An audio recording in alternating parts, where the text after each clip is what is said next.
das erste war ziemlich abgefälscht tatsächlich. Das war nicht nur ein bisschen abgefälscht. Ja, was natürlich Pech ist, ne, in so Situationen, das gehört zum Fußball dazu leider. Die zweite genau dasselbe, also er nimmt mir die Sicht unfälscht noch ab, das sind super eklige Situationen, aber ja, wie gesagt, jetzt, man kann darüber reden, vielleicht von der Positionierung, das müssen wir natürlich untereinander machen, ne? Weißt du, wo nimmt wer welches Eck, um einander ein bisschen zu unterstützen, aber es geht manchmal so schnell im Spiel, deswegen gar kein Vorwurf an irgendjemanden, der versucht auch nur seinen Job zu machen, von daher passt das.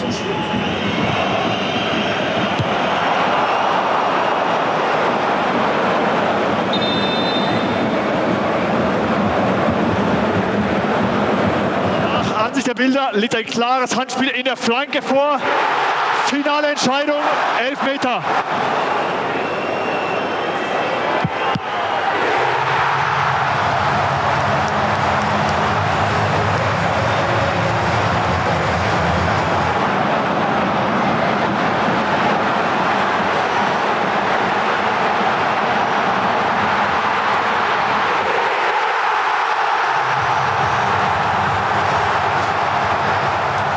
Ja, ich hatte ihn schon davor gesehen, aber ich musste dann halt noch mal einmal abkappen, weil der Ball ein bisschen scheiße lag und ich dann keinen offenen Fuß richtig hatte. Und wusste aber, dass Maxi natürlich einen Geschwindigkeitsvorteil am Ende haben wird und hat das dann gut gemacht, spielt ihn, glaube ich, mit dem ersten oder zweiten Kontakt dann direkt weiter, so läuft gut mit und macht ihn dann auch sehr, sehr gut rein, so wie man es auch eigentlich von ihm kennt.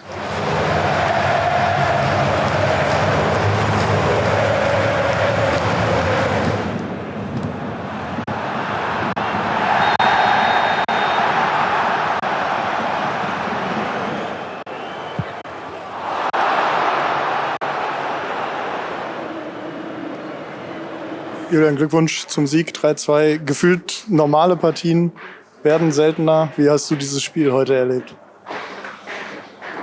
Ja, grundsätzlich glaube ich in den ersten 20 Minuten ein bisschen uns finden müssen. Ich fand, danach waren wir eigentlich ganz ordentlich in der Partie, haben den Ball versucht gut laufen zu lassen, haben dann aber mehr die Räume gefunden, sind dann ein, zwei Mal auch ganz gut vors Tor gekommen.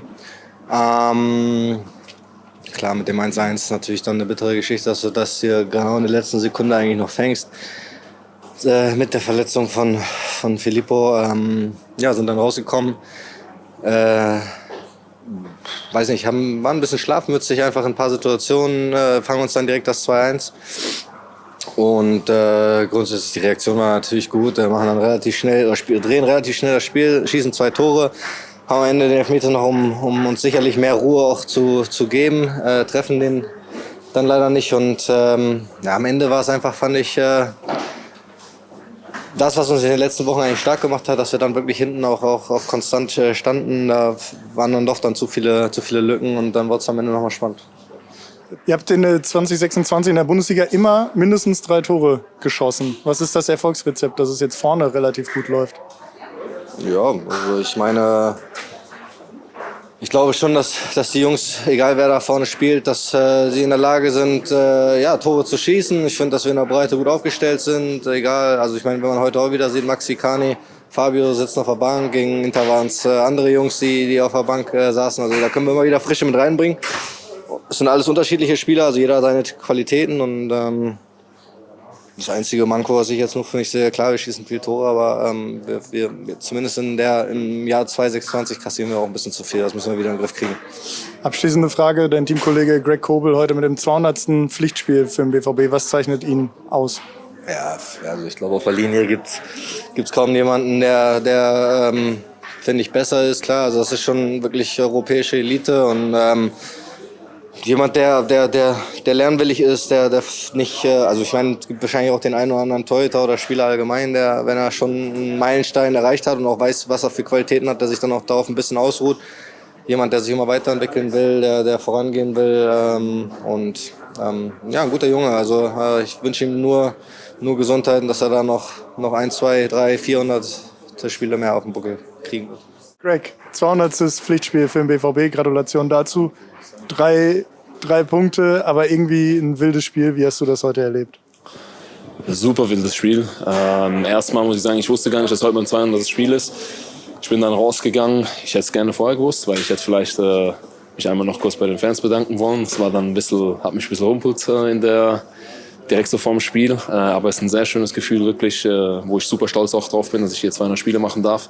Habe ich mich wirklich riesig darüber gefreut, über die Statistik und über dieses Ziel, wo ich auch erreicht habe. Aber ja, natürlich am Ende muss man jetzt sagen, hey, wir nehmen die 3 Punkte mit, das ist völlig okay. Aber es war, wie schon gesagt, wildes Spiel, ja, wo ich gar nicht zu viel analysieren will, sondern wir sind happy über die 3 Punkte und die sind am wichtigsten. Jetzt hast du mir eine Frage schon vorweggenommen, nämlich was es dir bedeutet. Aber Julian Brandt war gerade da und den habe ich auch gefragt, was zeichnet denn Gregor Kobel aus? Europas Elite, hat er gesagt. Was bedeuten dir die Worte der Teamkollegen? Ja, es ist sehr, sehr schön, wenn man das hört, gerade vor allem wie Jule, wo ein super Typ ist. Nee, danke vielmals und du, ich hoffe, ich mache weiter und gib Gas.